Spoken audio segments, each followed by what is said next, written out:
Filipenses 1, dos versos 9 a 11.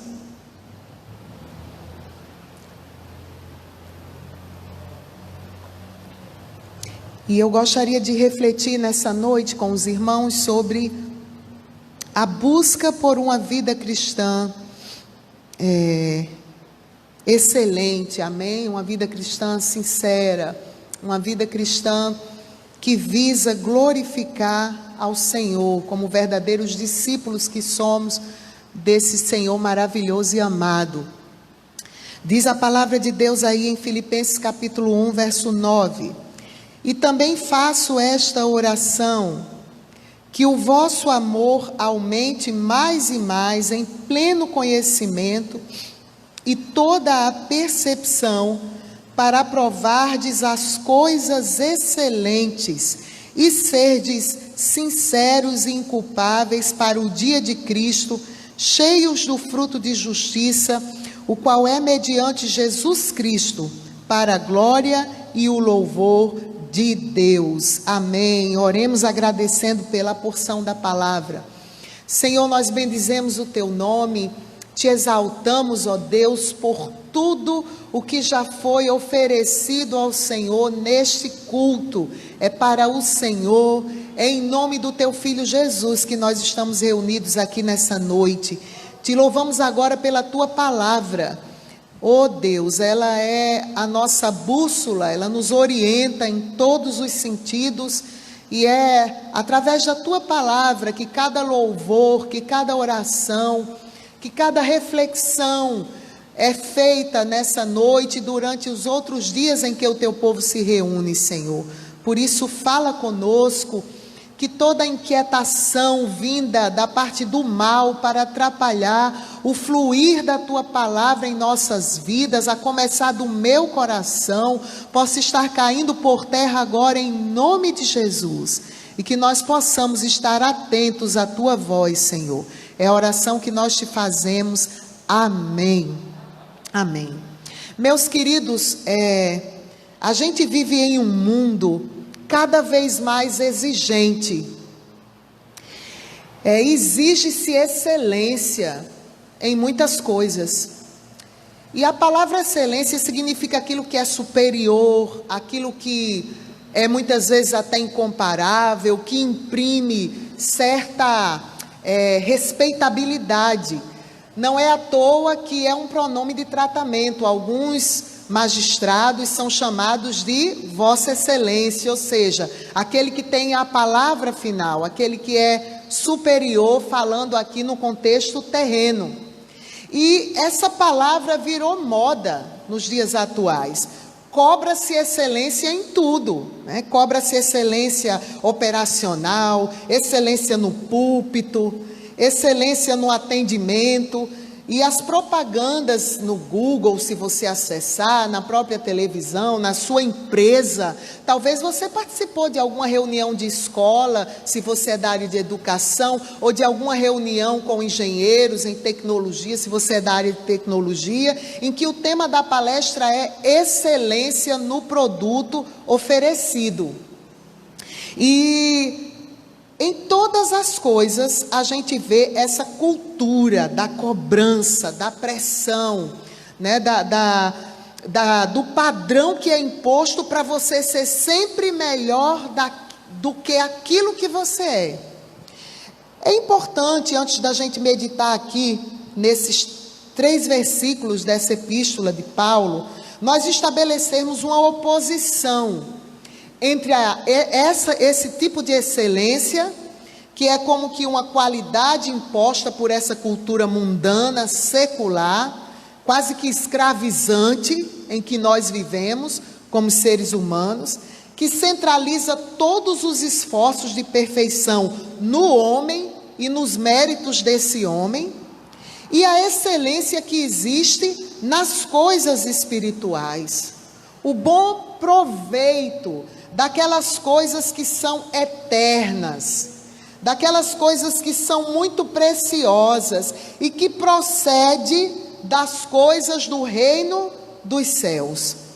Então, eu e você, meus queridos irmãos, precisamos estar atentos para que, ao tratarmos de excelência na nossa vida cristã, a gente não foque no padrão que o mundo coloca para a gente como um produto, como um mercado, como obra mercantilista, mas que a gente entenda que na vida cristã e nas obras que são feitas para o reino de Deus, não devemos confiar em nós mesmos, nem na nossa capacidade, nem nas nossas forças, como se de nós viesse a capacidade de sermos o melhor, de cantarmos da melhor maneira, de pregarmos da melhor forma, de visitarmos da melhor forma, de conduzirmos uma oração da melhor forma, apesar que esse é o nosso alvo, porque não estamos oferecendo o nosso louvor para qualquer pessoa. Nós estamos oferecendo o nosso louvor,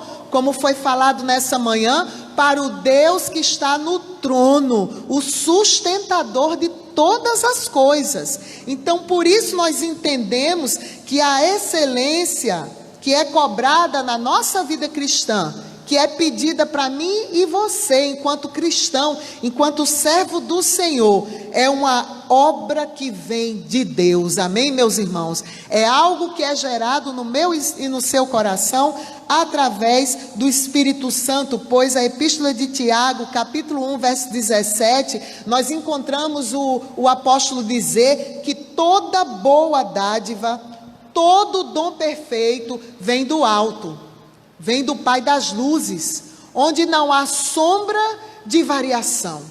É por isso que não há espaço para a glória humana, mas unicamente para que Jesus Cristo seja glorificado no meio da sua igreja e na minha vida cristã e na sua vida cristã. Amém, meus irmãos? Como disse Jesus, para que observem as vossas boas obras e glorifiquem a quem? A nós? Não, glorifiquem ao vosso Pai que está nos céus. Meus queridos, nós tiramos aqui um trecho da epístola que Paulo escreveu, conforme falamos, e eu pensei nessa questão da excelência, porque no verso 10, Paulo escreve àqueles irmãos e ele diz: olha, para que vocês aprovem aquilo que é bom, aquilo que é excelente. E nós temos estudado aqui na doutrina como é que essa igreja de Filipos se formou. Em Atos capítulo 16, Paulo ouviu um varão macedônio em sonho à noite. Ele estava planejado para ir para determinado lugar, mas em sonho apareceu um varão com a indumentária da Macedônia, e ele dizia: passa a Macedônia e ajude-nos. E todos os planos do apóstolo Paulo mudaram, e aí ele chegou então a cidade de Filipos, na sua segunda viagem missionária. Quem tem acompanhado o culto de doutrina está acompanhando também esse percurso ministerial do apóstolo Paulo.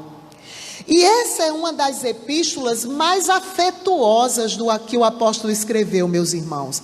É uma das epístolas mais pessoais. E aqui, Paulo, diga-se de passagem, não, é bom que a gente diga que Paulo estava preso em Éfeso, já em algemas, quando de Éfeso ele se dirige a esses irmãos tão queridos para ele, fruto da evangelização que começou na beira de um rio, com a comerciante Lídia e um grupo de mulheres, e ali Deus permitiu a graça daquela igreja florescer em meio a muita perseguição, a muita luta. Porque conforme vimos em Atos capítulo 16, o apóstolo Paulo, inquieto com uma mulher possuída por um demônio que o tempo todo vinha atrás dele dizendo: ei, vocês são filhos do Deus Altíssimo. Paulo expulsa o demônio daquela mulher, o demônio de adivinhação, como diz as escrituras, e aquela mulher ficou livre, mas os seus donos não gostaram, porque ela lhes davam lucro. Prenderam a Paulo e Silas, eles foram muito maltratados naquela cidade, mas em momento algum Paulo deixou que as mágoas e as dificuldades tirassem o carinho que ele tinha para com a igreja de Filipos, para com os irmãos que moravam ali. E é interessante, irmãos, que esse texto que nós lemos, Paulo começa então com uma ação de graças, com uma oração. Ele gostava muito de iniciar as suas epístolas orando. E ele dizia para os seus destinatários os motivos de suas orações. Por que eu oro?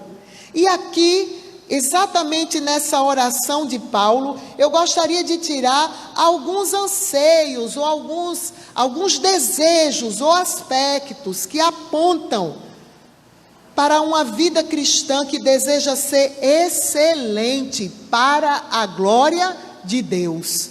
No meio dessa oração, desse coração de pai espiritual daquela igreja que era ali fortalecida por pessoas que foram alcançadas pela graça de Deus, o apóstolo Paulo vai dizer, conforme os irmãos podem acompanhar comigo, no verso de número 9, um primeiro desejo do seu coração missionário, do seu coração pastoral. Ele diz: e também faço esta oração, que o vosso amor aumente mais e mais, em que, meus irmãos?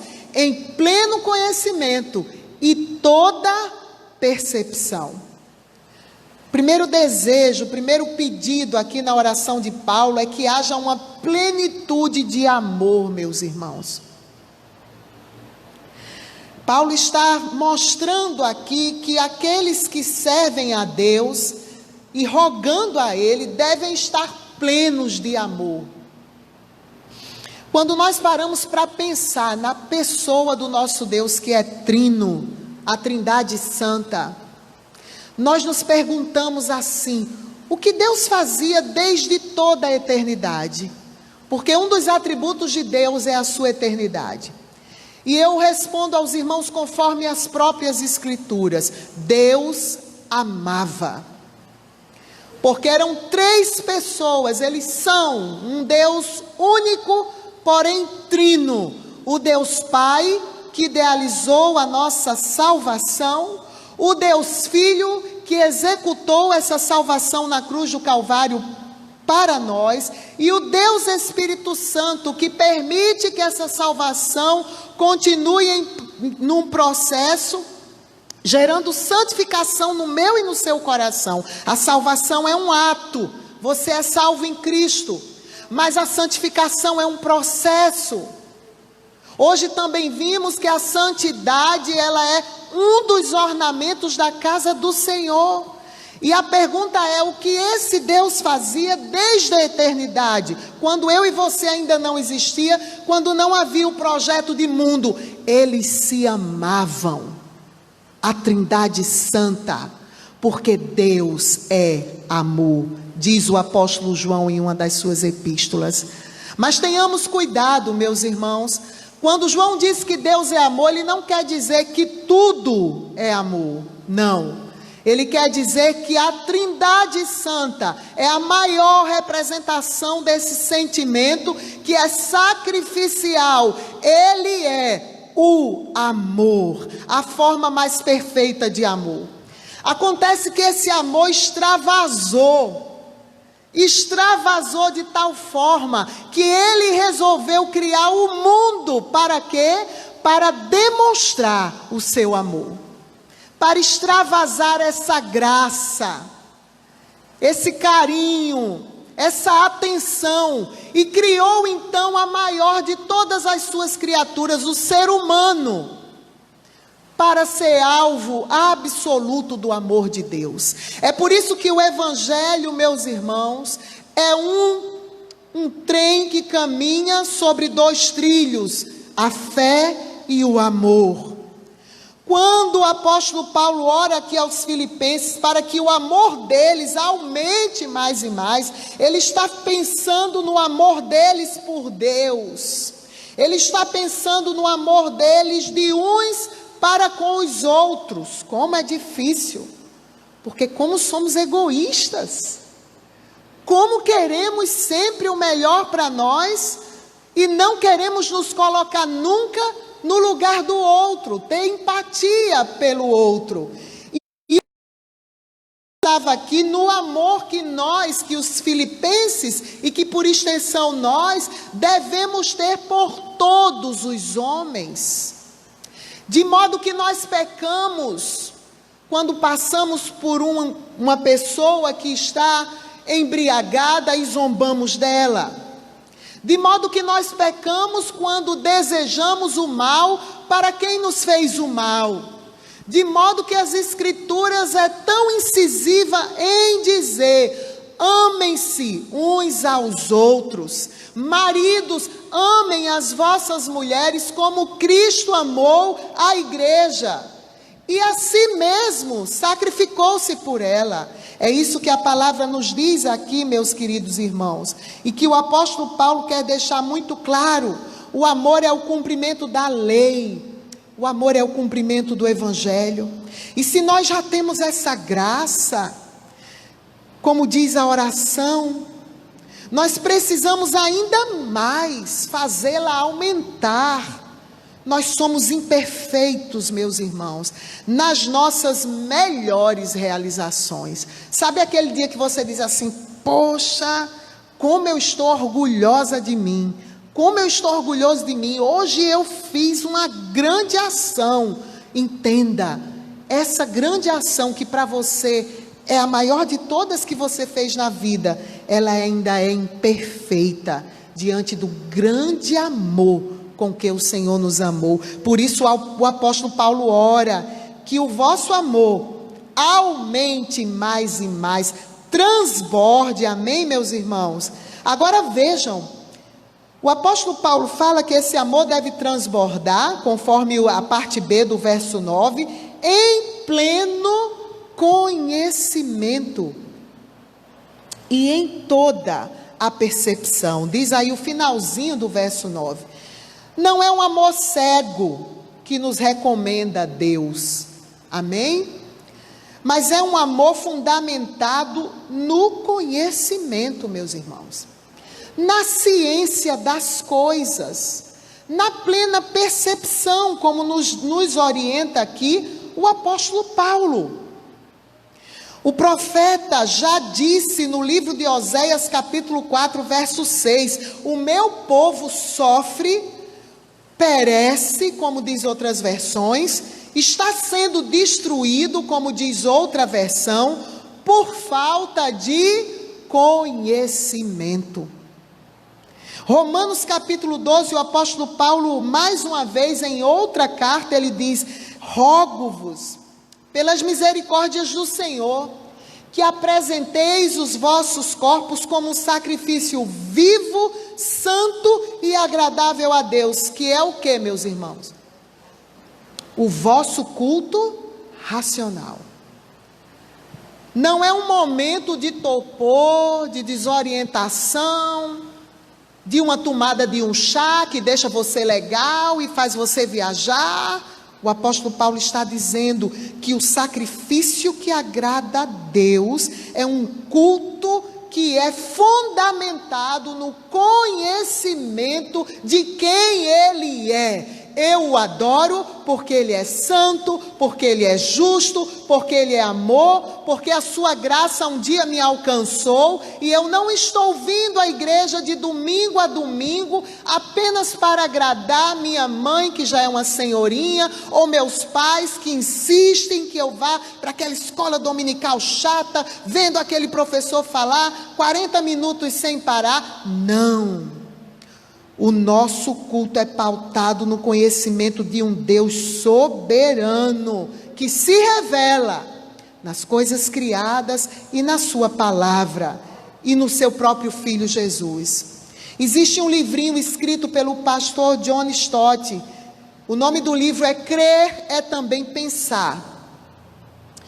E nesse livro ele vai mostrar então uma frase que eu tirei aqui para os irmãos, um período. Ele diz o seguinte: uma religião divorciada do pensamento diligente e elevado tem tido, através de toda a história da igreja, a tendência de se tornar uma farsa, algo nocivo. ou seja, venenoso. Por outro lado, o intelecto desprovido de seus direitos, no âmbito da religião, aqui no lugar do nosso culto, tem procurado uma satisfação fora, no materialismo sem Deus. O que é que o pastor John Stott está querendo falar com essa frase? Que nós precisamos ter equilíbrio.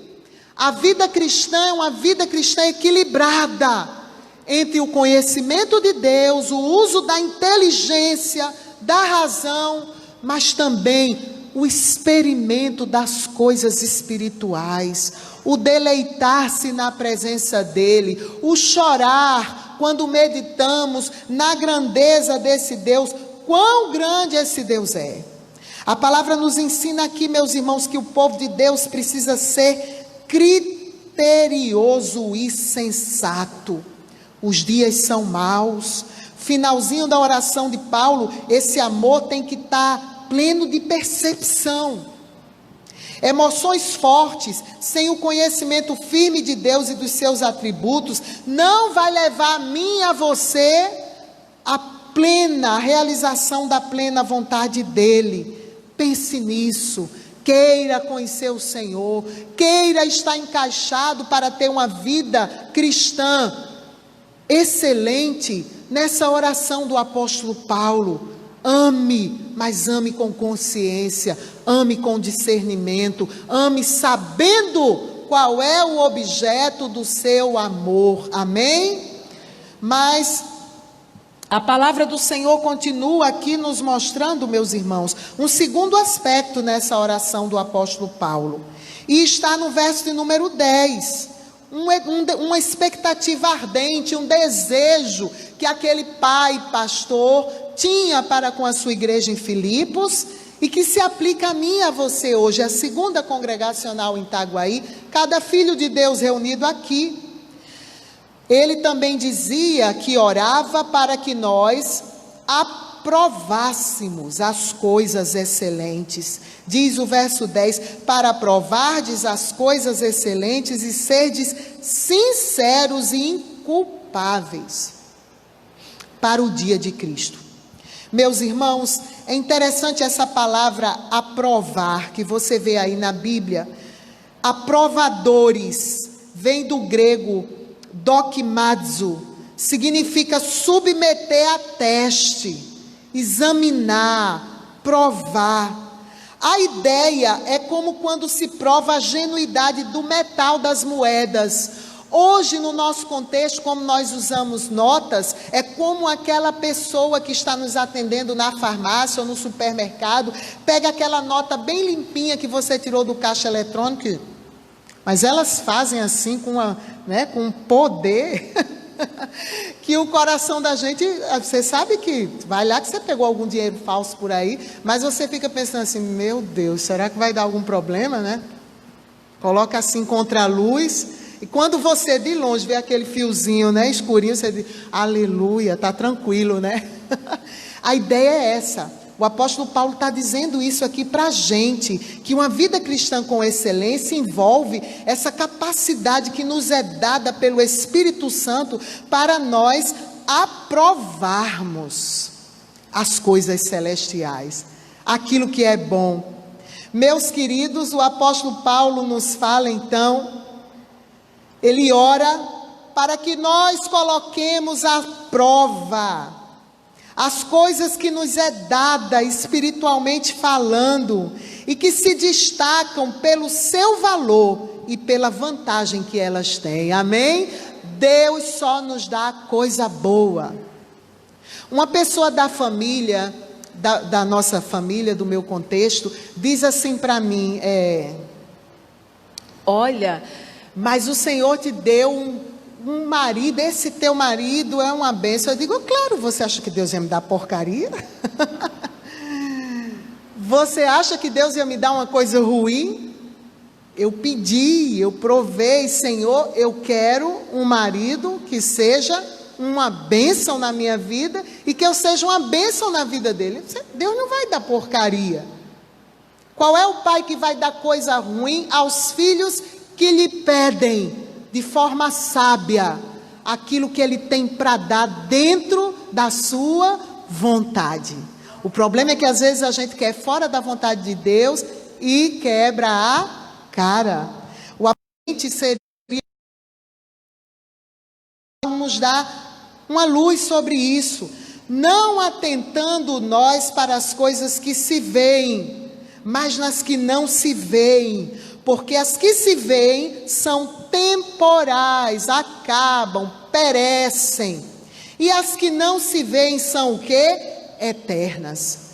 Meus amados, o Senhor nos convida nessa noite para aprovarmos as coisas espirituais, porque tudo que você tem de material vai ficar. Você não vai levar nada deste mundo. E o apóstolo diz: agora permanecem a fé, a esperança e o amor. Essas três são coisas espirituais, mas a maior delas é o amor. Sabe por quê? Vai chegar o dia, quando Jesus voltar, que você não vai mais precisar da fé. Ela foi consumada.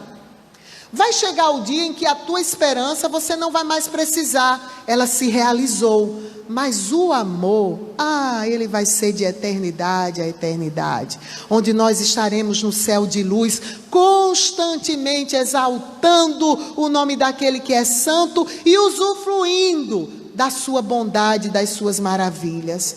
Queridos, Salmos 34:8 nos convoca: provai e vede que o Senhor é o quê? Bom. Bem-aventurado o homem que nele se refugia. Mas essa prova tem que ser baseada em sinceridade, diz a parte B do verso, e ser de sinceros e inculpáveis para o dia de Cristo. Meus irmãos, sincero é uma palavra que no latim significa sincera, uma coisa sincera, sem o reboco que a gente coloca às vezes no rosto para ficar mais bonita, né? A gente passa um pozinho, tira todas as imperfeições, um batonzinho, e no outro dia de manhã, quando você lava o rosto, tira, aí você diz: meu Deus, cadê aquela obra, a oitava maravilha do mundo que eu estava ontem? É a cera que encobre as imperfeições. No grego, meus irmãos, significa, é algo que pode ser examinado à luz do sol. Essa palavra que Paulo usou aqui, sincero. Meus queridos, na época do apóstolo Paulo, os artífices, eles colocavam cera nas estátuas que eles produziam, quando tinha alguma imperfeição, quando quebrava, para que quando os clientes fossem comprar aquele vaso, aquela estátua, eles fossem enganados e levassem o produto com defeito. Mas tinha gente que era esperta. Até hoje tem muita gente no nosso meio que é bom comprador, né? Eu digo que quando eu saio com a minha mãe para comprar roupa, pode sair para passar o dia todo, porque ela pega a roupa e olha, e estica, e olha por dentro, e olha por fora. Eu digo: mãe, a senhora está igual aquelas pessoas da época do apóstolo Paulo, que colocava a escultura assim, de encontro ao sol. Esses espertos, quando colocavam a escultura de encontro ao sol, via onde estava a cera e a rachadura, a escória. Paulo quer que a gente fique limpo de toda a escória e infidelidade mundana. Amém, meus irmãos? Paulo quer que a gente seja sincero diante de Deus. A definição mais precisa que eu ouvi do que é temer a Deus foi por esses dias na Assembleia Geral. O cantor que estava lá, não lembro o nome dele, mas certamente os irmãos conhecem. Quando ele foi ministrar, ele disse o seguinte: sabe o que é temer a Deus? É levar Deus a sério. Temer a Deus é levar Deus a sério. Queridos, eu estou diante de um rebanho de faixa etárias diferenciadas.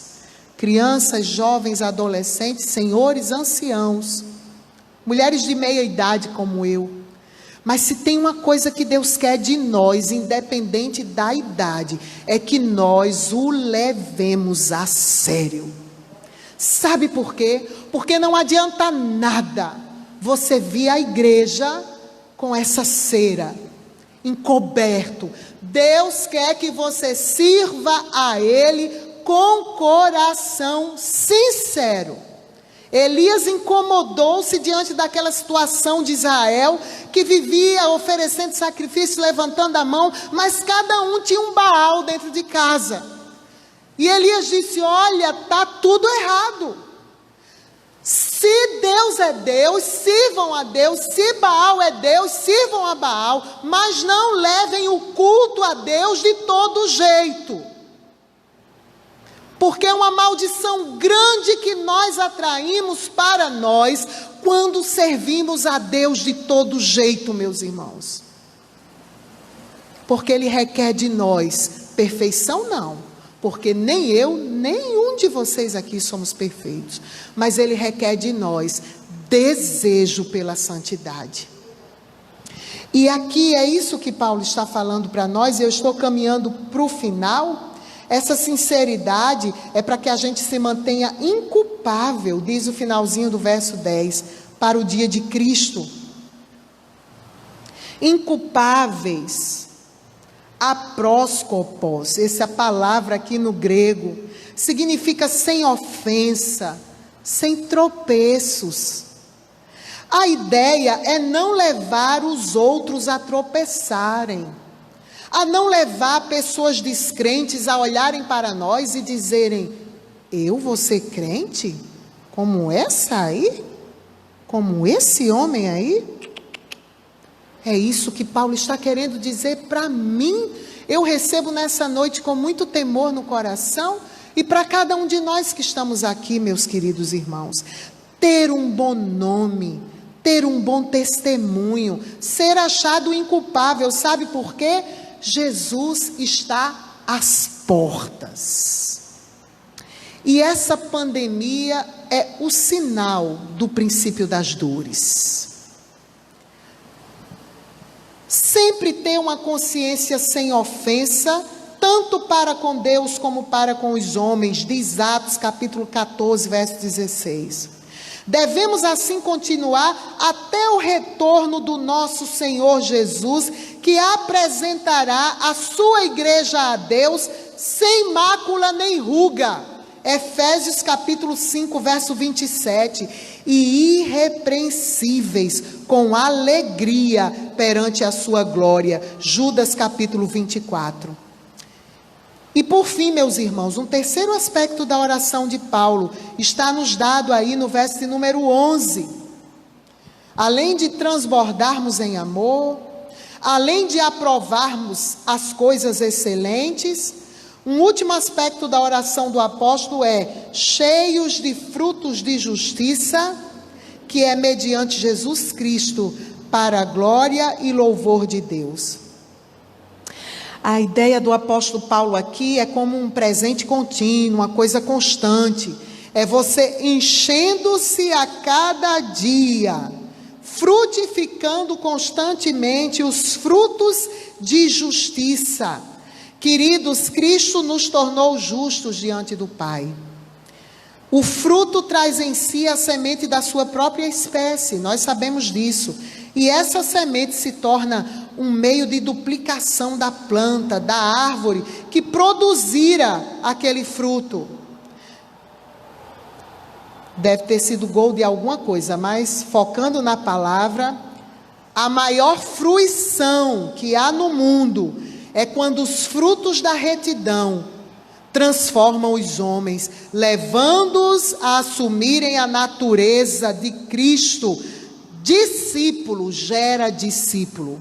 Frutos de justiça dados por você vão produzir novas pessoas que serão justificadas em Cristo Jesus. João capítulo 15, João disse com muita clareza ali, reproduzindo o discurso de Jesus: permanecei em mim, e eu permanecerei em vós. Aquele que permanece em mim dá muitos frutos, porque sem mim nada podeis fazer. Amém? Jesus é a videira verdadeira.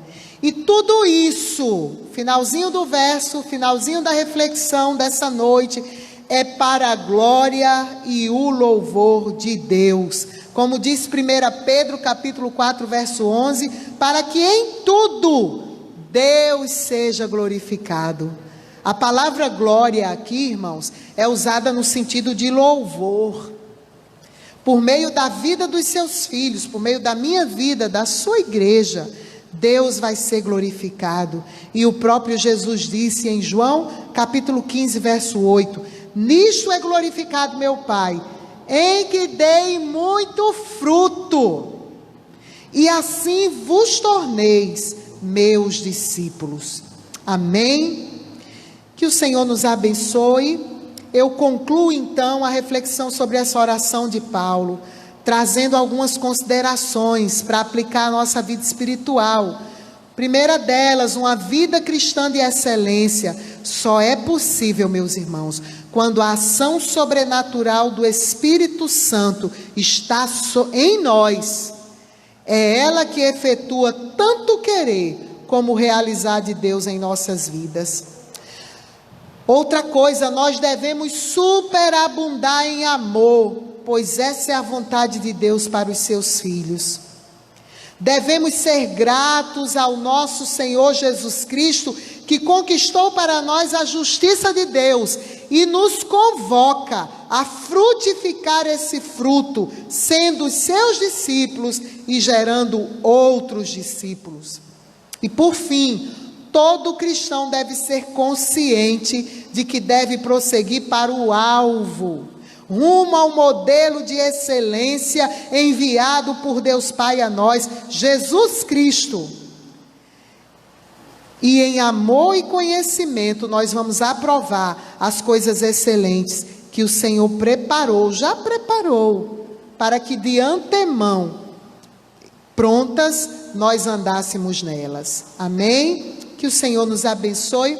Vamos estar orando em nome de Jesus.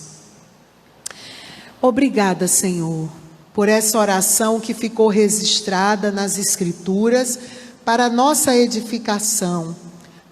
Que possamos passar a semana e muito da nossa vida refletindo na melhor maneira de te agradar, em espírito e em verdade. Purifica-nos, que possamos levar o Senhor a sério, que esses frutos de justiça possam ser evidenciados em nossa vida cristã, que possamos dar o melhor de nós, ainda que reconhecendo que nada é tão perfeito como a tua grandeza e aquilo que tu representas para o teu povo. É a oração que nós te fazemos em nome de Jesus. Amém e amém.